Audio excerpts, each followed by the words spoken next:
Hello, everybody. Today we are going to read from one of my favorite books on self-improvement. I'm going to read a couple of passages to explain the thing that I want to talk about today. This book is called As a Man Thinketh, which was written around 1910. It's a very old book as far as self-improvement goes, but it's very short. It's a really good read. And we're going to start with a passage, and I'll move to two other passages. Should be a pretty short read. Every thought seed sown or allowed to fall into the mind and to take root there produces its own, blossoming sooner or later into act and bearing its own fruitage of opportunity and circumstance. Good thoughts bear good fruit, bad thoughts, bad fruit. The outer world of circumstances shapes itself to the inner world of thought. Both pleasant and unpleasant external conditions are factors which make for the ultimate good of the individual. As the reaper of his own harvest, man learns both suffering and bliss.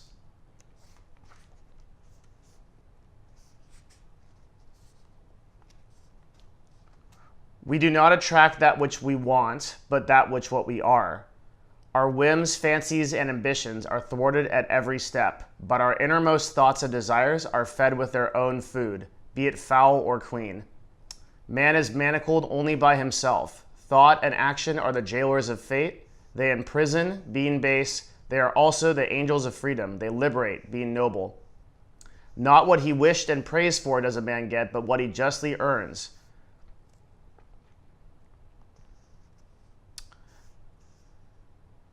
Men are anxious to improve their circumstances, but are unwilling to improve themselves. They therefore remain bound. The man who does not shrink from self-crucifixion can never fail to accomplish the object which his heart has set. And lastly, good thoughts and actions can never produce bad results. Bad thoughts and actions can never produce good results. This is but saying that nothing can come from corn but corn, nothing from nettles but nettles. We understand this law in the natural world and work with it, but few understand it in the mental and moral world, though its operation there is just as simple and undeviating. They therefore do not cooperate with it. So I picked out this passage as my favorite passage in this particular book, the series of passages, because what it says is something that is seemingly very obvious, and it gives a really powerful analogy. Good thoughts and actions can never produce bad results. Bad thoughts and actions can never produce good results. This is but saying that nothing can come from corn but corn, which we understand in the physical world. We understand that an apple tree can only produce apples, and we work with that law. But in our minds, we don't understand that a good thought can only produce a good result, and a bad thought can only produce a bad result. The train of thinking is exactly the same. The system of laws that govern it is exactly the same. But because we don't apply it to the mental world, we think that it's different. So we run ourselves through these negative thoughts thinking that we're going to change something, but it never ever does. You're never going to change your circumstances by thinking about them negatively. The only way that you're ever going to change your circumstances is by thinking about it constructively. It's something that seems very obvious, but it's something that we forget, and our minds point us in a direction to think about the same thing over and over again, and think about repeating the same thing over and over again. But as the passage says, we're either our jailers of fate or angels of freedom, but the choice is ours, depending on what kind of thoughts we cultivate. And if you imagine your mind like a garden, and the garden is either is unkempt, and it's full of weeds, and it's full of just overgrowth, and you can't navigate through it, think of that overgrowth and think about those weeds as negative thoughts that are growing automatically if you don't take care of your garden. But if you have a positive thought process and you try to constructively work on your life and improve it, then your life becomes a series of clean, organized, and wonderful, beautiful gardens full of flowers and everything you can imagine. The difference is that the thoughts that you cultivate. And in one instance, you're cultivating a lot of bad thoughts, which then create a certain result. And the other instance, you're creating a lot of good thoughts, which then create a certain result.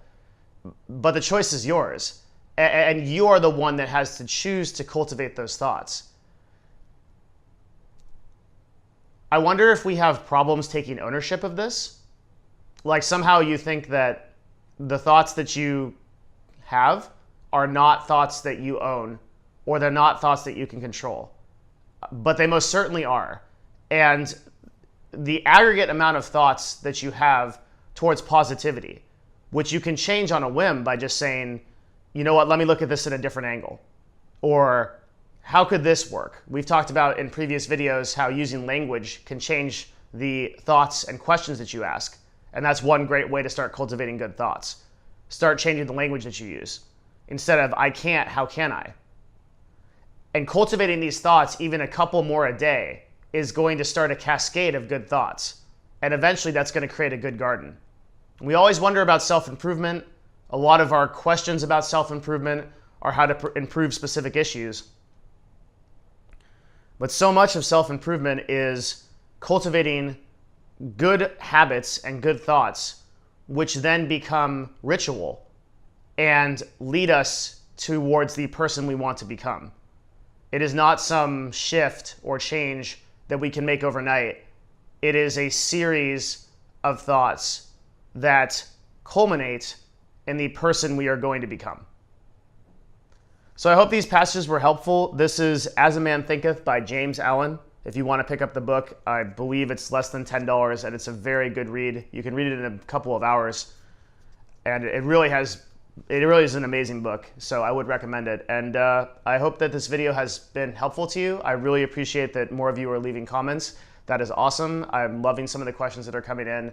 So I will answer those questions in future videos. In the meantime, please ask questions as specific as possible. If you want to remain anonymous, just put anonymous in it. And then when I post your video, I'll post a comment in these videos. I won't post it there. So just let me know. In the meantime, thank you very much for watching this video. Looking forward to seeing you next time.